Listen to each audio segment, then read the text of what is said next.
It's so odd having a curve, but I really love it. I want to know, what state of charge are you at now? Honestly, I have to look.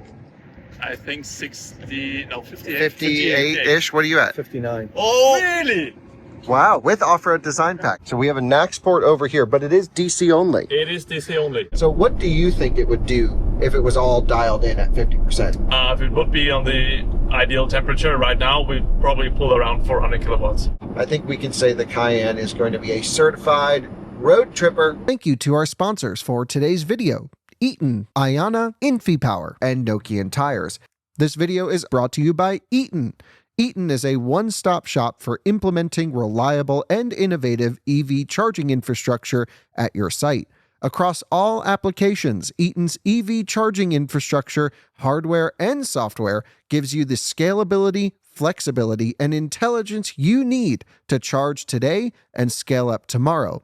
Learn more at eaton.com/EVCI. This video is also brought to you by Ionna, North America's premier charging network. With unmatched commitment to elevating the customer experience, Ionna is opening America's roads to all EVs, giving drivers the coverage they need, the reliability they deserve, and the amenities they crave. And Nokian Tyres, a leader in safety and sustainability. The latest generations of Nokian Tyres products come with the Electric Fit emblem that certifies they're a seamless fit for electric vehicles. And most of those all-season and all-weather tires come from Nokian Tyres' award-winning factory in the United States. Learn more at nokiantires.com/EV. Hello, good morning, and welcome to another Out of Spec Reviews video. Guys, it's time. My first time to drive the new E4 generation electric Cayenne, and we're doing a long drive. This is not a full range test per se, not at least to my testing procedures where we go from full to dead. But we are going to be getting a really good 70 mile per hour highway range impression on this drive. But it's also going to give me an opportunity to learn more about the E4 Cayenne, about the PPE platform that it's built on. And I have a full technical deep dive that, if everything goes to plan, will already be live on this channel that essentially runs through all the technical information on this car. I'm actually flying to Germany after this to do that, but I don't think I can talk about this until after that video goes up, if you're following. So it's a little bit out of order, but it is my first time seeing really the inside up close of the 4th generation Cayenne, the electric Cayenne. And of course, we're gonna go on basically a 300 mile drive-ish. We'll see. I'm gonna try and run it as far out as I possibly can at 70 miles an hour. Really looking forward to this. Shout out to Porsche for inviting us, because these 3 cars are actually finishing up their US development drives and testing and final validation. And what's so cool is Porsche invited a few media, both myself, my friend Tom Malogny, and my other buddy Mac from Inside EVs, all great EV nerds. These guys are awesome. They invited us over to help with the final validation of the car, which I think is such a cool story. So we're essentially doing the range validation today with these 3 prototypes. So we're going to go on a drive here in the California desert, pretty much for around 300 miles. It's not, like I mentioned, an out-of-spec range test, but it'll give us a great impression of what the highway range capabilities of the Cayenne will be. So join me for my first driving experience of this car.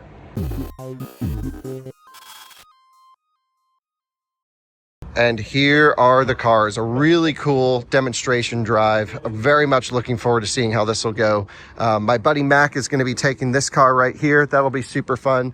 Tom is going to be taking this one, although we've sandbagged Tom on purpose because he has the off-road design pack on his Cayenne. It should be, I heard, somewhere 1% difference, somewhere around there.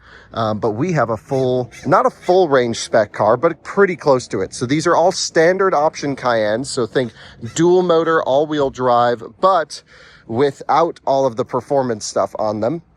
We don't have the maximum range wheel, although it kind of looks like it, doesn't it? There's a 20-inch option that will be considered the final aero wheel. However, Porsche, I think, still hasn't selected the OE tire for that one at the time of this recording. So they wanted to make sure we at least had customer representative for sure tire and wheel package, and this is probably the one most people will go for, I guess. It's like a little bit nicer probably than the base aero wheel. I haven't seen it yet, but Pirelli P0s, 275 up front, 21 inch, and then in the rear, let's see if they're staggered on this thing. It's an electric OE tire, or electric optimized OE tire, 315s in the rear. Holy smokes, pretty juicy for an SUV. That's what you would expect from Porsche. I'm going to run through all the specifications, the battery pack, all of the things that we're going to get into. Then we're going to jump in the car, get settled for the first time, and get to experience what it's like to even sit behind the wheel of the E4 Cayenne and go for a drive. And then we're going to jump out on the highway and do some miles, which is what we love to do on this channel. So very much looking forward to this. Should be super fun. Again, 3 prototype Cayennes before they've been revealed to the world, before anyone really knows anything about them, including me. And so cool to be invited on this sort of final validation run with these 3 cars. Also, shout out to Calvin. He's the reason that we're doing this. We are getting ready to go. So Sasha is going to unplug the Cayenne now. We're going to get ready to head out. I want to take a look at the other port. Would you mind opening it for us? Let's take a look over here, because these are the US spec cars, and I think there might be NACS. Dude, no way. So we have a NACS port over here, but it is DC only. It is DC only. So pulling a Nissan Leaf Lifestyle over here, we have DC with NACS and then AC with J1772. But don't give it away quite yet. Charging performance is good. Charging performance is very good. That's what we need. Hell yeah. So there we go. That's the NACS port in the Cayenne. First time seeing it. Looks pretty sweet. For the setup of the drive today, I've gone over here to this new settings menu, which is super nicely laid out with this cool curved screen. Gotta say, first impressions, love it. It's super silky smooth, and it's so odd having a curve, but I really love it. Now, this drive is focused more on the range and not so much the screen, but this is really cool. My first time getting to experience it. We're going to keep in normal mode like we mentioned earlier. That's going to be essentially the range configuration. I've forced the level of the car to go as low as possible. We have recuperation off, accelerator pedal off, but it will blend on the brake pedal. And the spoiler, what do you think we should do here? Disengage, because it increases drag. Okay, so we're going to turn that, retract. You probably have to push and hold. Exactly. So same as other Porsche models. Yep. And now we're in full slippery mode. There we go. That's how you get the most range. All right, guys, we are heading out on the start of the range experience in the new Cayenne. And genuinely my first time sitting in the car, driving the car. And we did this very similar situation when we had the Macan about a year or a year and a half ago. How long ago was that, Calvin? Almost 2 years. Almost 2 years. So it's super cool to be able to be part of this. Again, the car is indicating 347 miles of range on the dash. Now that is factoring in our current drive settings and the elevation profile of the route. And our turnaround point is 153 miles away. The car is predicting a 58% arrival. Now, I am not sure how this Cayenne was driven before we got into it, but what will be really interesting is to see how close to that 58% we get. Now, very similar to when we did the Cayenne, the Macan range experience, we're going to take a couple back roads over to the highway, which is only, I don't know, about 2 miles from where we started. We'll then jump on the highway, set this thing at 70 miles per hour GPS. We'll confirm the GPS speed with the application, and then we just sit there for the rest of the day. Not much to do after that. So the beginning of these are always exciting, get the settings set, and then it's the most boring day after that. But so far, I can tell you, I am thrilled to be here and part of this drive. I think it's so cool to have the opportunity to come and drive these early cars. And that's about that. I'll see you when we merge onto the highway. You join us on the on-ramp to the I-10, where we're going to absolutely send it through this corner. It's GoPro's in the way. But we're all here to get pretty good efficiency out of the car. So nice and gentle accelerations. Once we get our green light, we always try to get up to rough approximation of speed at the end of the on-ramp. So we'll try to do as best as we can to get up to 70 miles an hour, probably get into the express lanes a little bit as well if possible. And here we are merging onto the highway for the first time in a car that I'm sure we will be spending a lot of time road tripping over the upcoming years. Calvin is always so cool to let us do interesting things with Porsche vehicles. So shout out to Calvin. And dude, we're gonna have to do a lot of road trips in Cayenne. Passing the E1 Cayenne as we continue on our range test, and everything is going well. We're just coming through a tiny bit of traffic, but up to this point, we've maintained 70 miles per hour, and the car is so quiet and comfortable. I really can't even begin to explain to you guys truly how great of a road tripper this is. We are just in the beginning of our trip. I think we're down, we're only 4% into the battery so far, but instantly I can tell you it's going to be a wonderful day of driving in the new Cayenne. Viewers, you joined me, Sasha, and Calvin cruising along 70 miles an hour. Guys, it's been so nice so far, hasn't it? It has been. They're paid to say that. So basically, we just hit 75% state of charge, and we've driven just under 100 miles. Now, we have gone uphill here towards the end, but I'm not sure of our total elevation gain and loss. Of course, at the overall round trip, we will end at 0 elevation gain and loss, but the car's doing better than we predicted. We're currently turning around at the Zombie Hunters training ground, which was Calvin's choice, and I'm not sure why, but it was. And so maybe there's some activity there, but it says we'll get back to the hotel at 19%, which seems too good to be true. I think originally our turnaround point was off this exit, but a little bit farther down the road. It said around 58% when we left the hotel. I think it's settled in 56, 57%, somewhere around still there. said 58. 58, yeah. So pretty accurate from what we can tell, factoring in elevation. And again, now that we've shown it, we're driving at constant speed. Pretty good there. We will turn around and we will head back to the hotel, but I think we're going to try to keep driving as long as conditions are good to see if we can get more reasonable range, because right now this would put us at around 300 miles round trip, and the car seems to be doing way more than that. Like, that's not even hard for it. So we will continue. Weather conditions are awesome. 81 degrees, 0 wind, and considering we've been going up a climb for the last 6-7 miles or so, 3.2 miles per kilowatt hour. For a while, we were sitting at 3.6, 3.7 miles per kilowatt hour, and that is very impressive for a big car like this one, especially considering all of the performance characteristics that come along with it. So here we are, a quarter of the way through the trip. We have not broken into any snacks because we forgot to pack snacks. So next time we will be more prepared, but enjoying it. The car drives, like I mentioned previously, just so rock solid. It loves to just stay exactly where I placed it in the road.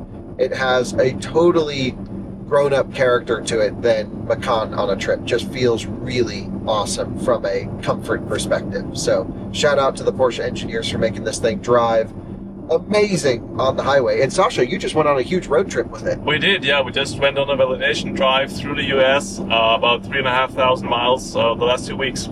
Yeah, that's amazing. You hit all of our favorite spots. They essentially recreated the race to Vegas. They stopped at the new Fruta Ionna. You guys hit a bunch of EA stations, a bunch of Tesla superchargers as well. Yeah. So glad to hear, for the most part, everything worked out well. Yeah, I would agree, yeah. Okay, very cool. So sounds like this is going to be built for hardcore road tripping. And then, of course, maybe you can share just a quick impression, the battery charging, road tripping stuff. What do you think of all of that? Charging experience and road tripping with the car in general is pretty smooth. Since we do have very quick charging, you're basically just short stop and on the road again. So we already, every day we reach our destination the way we intended to. Yeah, amazing. Good to hear. And guys, I'm also just super impressed with the route planning in here. We've played around with a few destinations. Unlike you guys have joined me in Taycan and Macan, where we've been with multiple stop trip, and the SOC indicated would be like the end of the trip. But you can see here it's indicating the next stopover point rather than the final destination. And that was just a little thing that always drove me nuts about the other cars. Completely fixed here. Love to see that Porsche is dialing in all of the stuff that matters to us on this channel.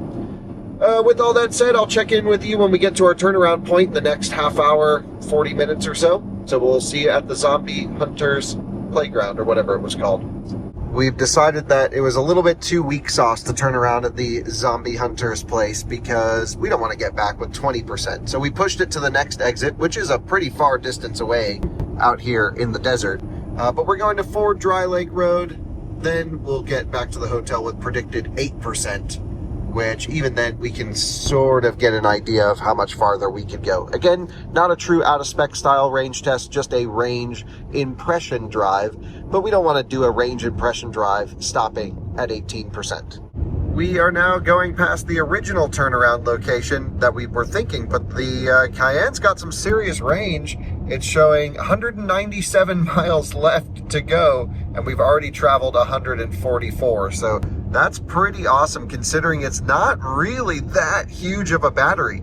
So call me impressed. I would love to include a charging component on today's drive, but that is not allowed. So we will hopefully be able to test one of these on a road trip as soon as possible, because that's when it all comes together. You get the range and the charging, and that's when we can start to see how good of a road tripper this thing really would be. But conditions are great, things are good. We're heading up to the next exit, and then we'll flip around.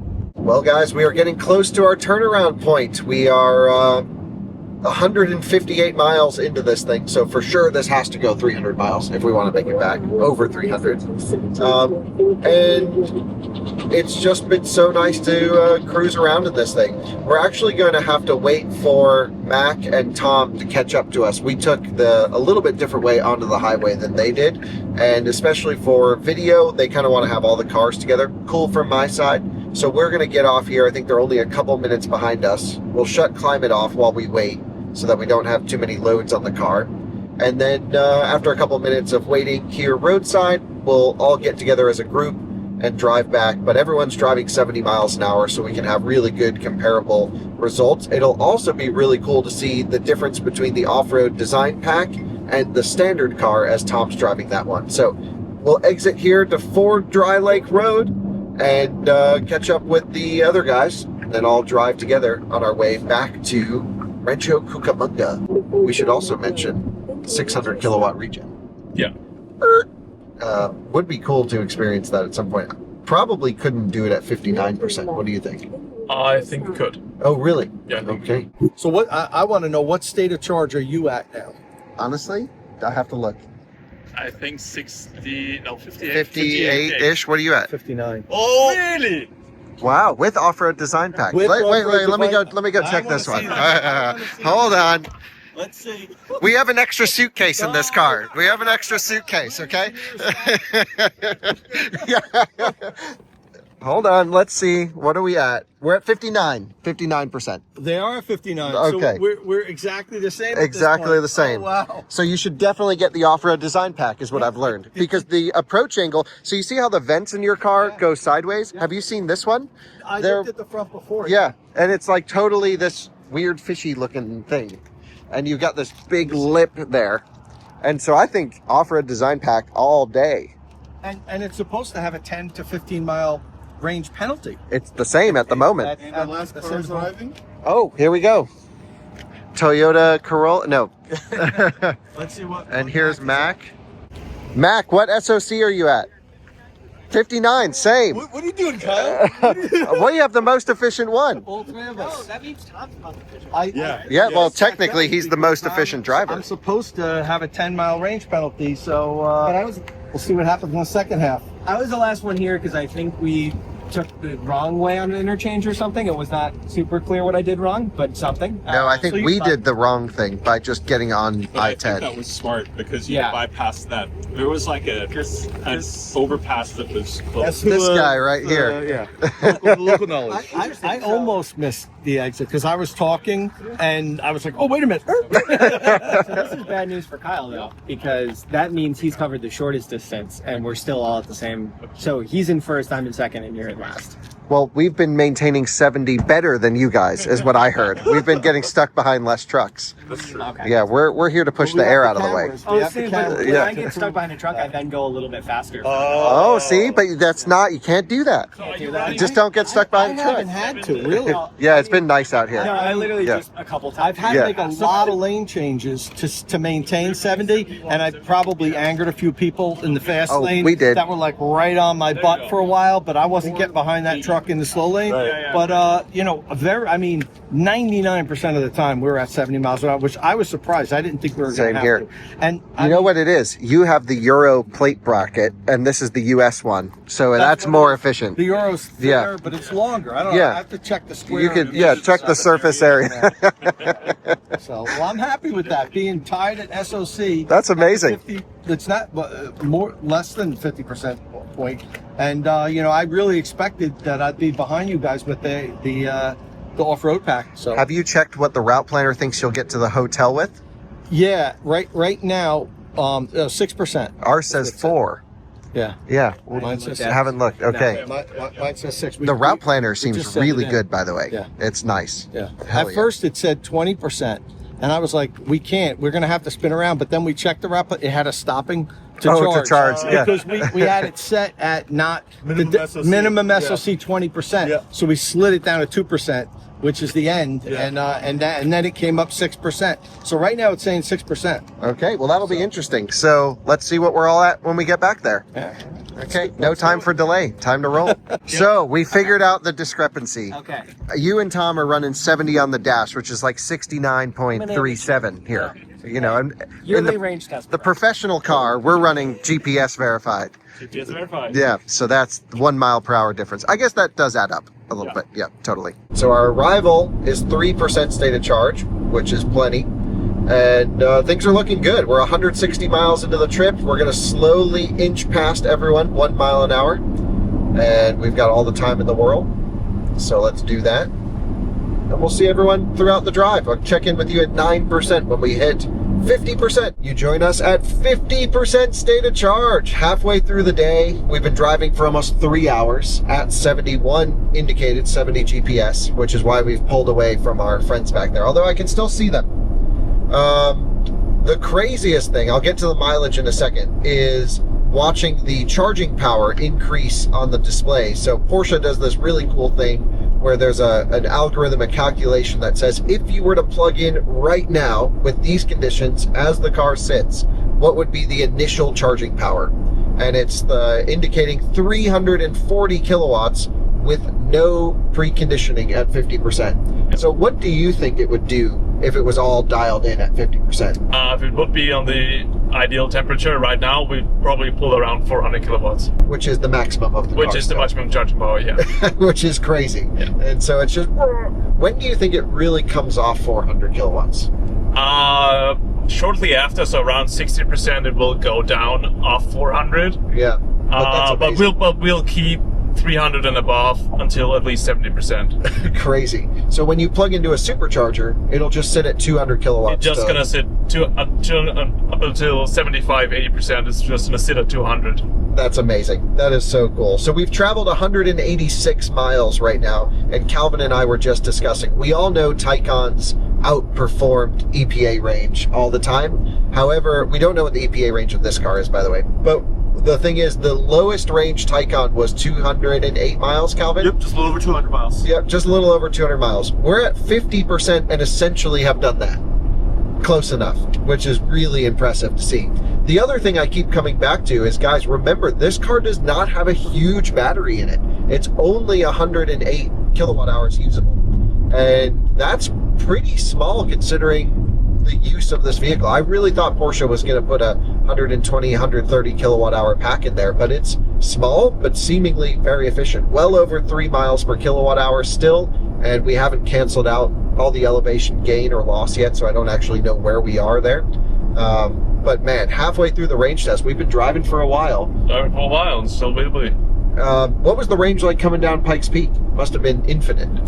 Yeah, basically we had a energy consumption of minus 76 kilowatt hours per 100 miles. Okay. I love how you think in kilowatt hours per 100 miles. Yeah, I know. It's the German way. Yeah, you guys are always watt hour per kilometer or kilowatt hour per, is it 100K? It's kilowatt hour per 100 kilometers. Yeah, and it was set to kilowatt hours per 100 miles because it makes it easier in the US with everything posted in miles. Yeah, sure. Makes sense. That is funny, though. Cool. Well, we're going to keep on trucking along, but I just love how even with a non-preconditioned battery, to be fair, it's a nice warm day outside, the car is saying, yeah, 350 kilowatts, 345 at 50% right now. Send it. Very cool. Well, thanks for watching this clip. We'll see you on the next one. Oh, guys, we missed our 25 and 24% check-in, but we've traveled 269 miles at 23%. Still all good, cruising along, maintaining speed properly here. And the route planner is now suggesting a 9% arrival. So hopefully Porsche can dial that in a little bit more because it was between 8, then down to 3, now up to 9, and we've been driving consistently. Wind isn't too bad out here, so before you go in the comments and say it's super windy, it's really not that bad at least. But yep, hopefully that can get dialed in before production. We've got a lot of time before this car hits the market, but still in the region, all good. 23% state of charge right now, 3.2 miles per kilowatt hour. That's kind of where we've settled in on the consumption on the highway, which is really, really good. And I'm just super loving this day. This is so much fun. Well, guys, we're getting close to the end of the range test now. We're at 16%, and we just keep finding more range out of this thing. So we've decided to exit the 10 because there's traffic up ahead we found on the map. We're going to end up going up and around and kind of just see if we can run it down along this stretch to probably not dead, but low single digits is kind of the idea. We are just about to cross over 300 miles of driving now. We're at 297 miles with 16% remaining. So the real range of this car is proving to be an easy over 300 mile car. And actually, I think an interesting number here is we have about 15-16% of battery left. So think of it on a road trip if you charge to 85%, because you pretty much don't want to charge much above 75, 80 anyway. You could still get a usable 300 miles of highway range on an 85% charge in this car, which is really awesome, I think. So we're going to lock ourselves back in 71 now that we're on a new road. I say that as traffic builds up. And there's a Nissan Altima parked in the middle of the road. So just Altima things happening here. But we've got some beautiful views ahead of us as we head towards Pasadena. And we're just going to try to run it out on, LA area roads, but with less traffic because we want to maintain speed. 10%, we just hit it. And we have traveled, hold on, let me pull up, 312.3 miles. A pretty long ways. And actually, the goal today was really, I just wanted to see the car hit 300 because I think that's a mental barrier for a lot of people. And clearly we are well past that, still with 10% remaining. And not even factoring in some of the charging capabilities. This is going to be an awesome road tripping vehicle. And one thing we haven't talked about, because it's not so much in the scope of the drive, but what's your impression of charging and driving repeatedly in terms of always hitting 400 kilowatts? Is that a problem for this one? No, absolutely not. It's completely reproducible. If you're using the charging infrastructure that's capable of providing you 400 kilowatts, you're always going to hit the 390 plus mark once you plug it in. Amazing. That's great to hear. And we've noticed that the indicated maximum charging performance has dropped a bit as we're losing state of charge, Correct. Which is different than what most people are probably used to. Yeah. And it's just because this car needs 500 amps to get up to its full power. Exactly. Yeah, it's basically just physics. You have limited voltage, so the voltage goes down once the battery depletes. Once you multiply the battery voltage with 500 amps, that's what you end up with, the charging power. Yeah, exactly. So you mentioned somewhere in that like 30-ish% range, it'll walk itself all the way. It'll still do huge power, but it'll walk itself up to 400, somewhere around there, and then maintain. It'll just back off the current as the voltage continues to rise. Exactly. So all pretty standard stuff, but this is really kind of the first time we've stopped since our turnaround. That's true. That's true. We've been in the car for how long now? Almost 5 hours. Almost 5 hours. Yeah. It's been a day. It's been great. So we've got another 10% to burn off, and the car is still predicting a 1% arrival, which I think is pretty reasonable. We're about 28 miles away from there. So let's go continue with the route that you've selected and bring us in to the end of this test. Should be good. Very good. Welcome to the Los Angeles area where there is traffic, and we have just come off of 71 miles per hour, indicated 331 miles into the trip. I think it's going to be fairly dense traffic for the remaining few percent into the hotel, and it's showing a 2% arrival now to where we have to end. Fairly good. We can do some extrapolation more or less and gather what this would have done. And, you know, of course, you'll have to wait till next year for us to do the official range test number on this car. And can't wait for that, to run it to dead, see what happens, do all the fun stuff we're always able to do. But so far, I would say, before we get there on the final stretch on the highway, guys, that we've been in the car for a while, haven't we? Well, it's been a good time. It has been a good time. I've learned so much about the development process. I've learned about zombie hunting. And it's been really, really a great time. So thank you guys so much for joining me for this one, of course, and for the opportunity. We'll finish up when we get to the hotel, but for now, I think we can say the Cayenne is going to be a certified road tripper, which is going to be kind of what we've been wanting, a big-ish SUV to just blast miles in, and this should be able to do it. So pretty thrilled, and we are still maintaining good speed, I should mention. We are back up to 71, so that little bit of traffic here and there, but moving along. We'll let you know what the final numbers are in just a few seconds. And we are reaching our exit, so coming off of 70 miles an hour for the final time in the Cayenne. What a cool day it's been as we merge over. And 340 miles of straight highway driving. I guess we did have the 1 or 2 miles to the highway, but close enough. And we still have 4% remaining. We are a mile and a half from the hotel, so I still think we're going to arrive at 3% instead of 2% like the car's predicting. Let's see who's right. We'll get over there in a minute, but it's just going to be a little gridlock to get over to the hotel situation. But there we are, the end of the highway portion, with a 90-degree exterior temperature now and 341.2 miles on the off-ramp. And the final corner, until I have the opportunity to drive this again, who knows when, but a really cool early look at the E4 Cayenne range test, pulling in at 342.5 miles with 4% remaining. It should dip to 3 any second. But how about that? That is really insane range. This is no doubt a 350 mile range highway car, I think we can comfortably say, at 70 miles an hour, which is very, very impressive. So we'll get out, share final thoughts. I'll take some video of the trip computer for you guys, but I think it's time to stretch our legs a little bit because we've been in here for over 5 hours. And there you have it, guys. I can't wait to do the official range test, the out-of-spec range test when we have a series production car. But again, how cool is it that Porsche let us come peek behind the curtains and drive a development test mule Cayenne that's sitting up in suspension right now. Normally it would be lower while cruising on a pretty close to 70 mile per hour range test. That is such a cool opportunity. And here's the final stats for you. 3.3 miles per kilowatt hour. Average speed was 67 until we pulled off and parked here. It's now down to 66. Makes sense. But fairly efficient. And again, being only 108 kilowatt hour battery, really a lot of range here. This is a smaller battery than Gravity. It's very similar in size to Model X, within about 5% or so. Model X is like 102 usable. This is 108 usable. And I'm just so impressed with the efficiency, considering it's a pretty big car. Like, the camouflage, yeah, is there to look weird and ugly just because that's how it is. But you can see it is a fairly sizable vehicle. So very impressive, I would say, for the range.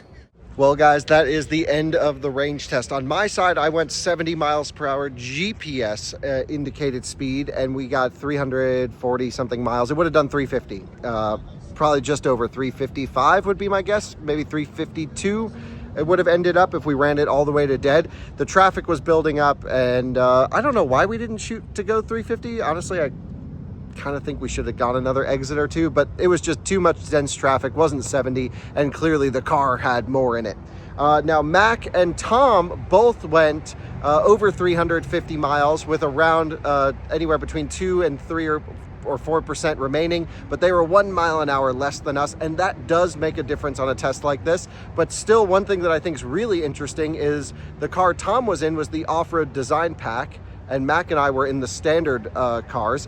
Almost no difference. I mean, I'm sure it's definitely not better, but don't let that be a determining factor. If I'm going to spec a Macan, I think I'm going to spec the off-road design pack because it just looks so good, and there's almost no range penalty in the real world. The other thing to keep in mind is these are not the most efficient wheels. These are the pretty good looking 21-inch, the middle wheel option that we did this on. There's still going to be an aero wheel and tire offered once that gets finalized. So I think what we've learned from this is the new E4 generation Cayenne. These are not the turbo models, keep in mind, this is the standard one, just dual motor, permanent magnet, no clutch disconnects, no 2-speed, none of that stuff. These cars are 350 miles of range, all day long, no problem. I thought the software was really good. Super impressed with the screen in actual usability. I really enjoyed it. And the seating position was great. All the other Porsche stuff you expect just to be awesome. So clearly this is a well-refined package. Even this early in the development process, we're probably like 6, 7, 8 months, 9 months away from getting them in the US on sale. And they're this far along in being this sorted. Honestly, pretty impressive considering some of the other stuff that I've driven recently that just isn't as sorted and that's been on sale. So I love that about the Porsche guys. They're just going to dial it in and then release it, and the car drives that way. So shout out to those guys for inviting me to come along for a validation drive through the development process of the E4 Cayenne. This was a dream come true. Huge thanks to Sasha, huge thanks to Calvin, also Frank and Angus on the Porsche team for allowing me to come and inviting me to come. This was so cool, and I'll see you again on another one soon. Bye-bye.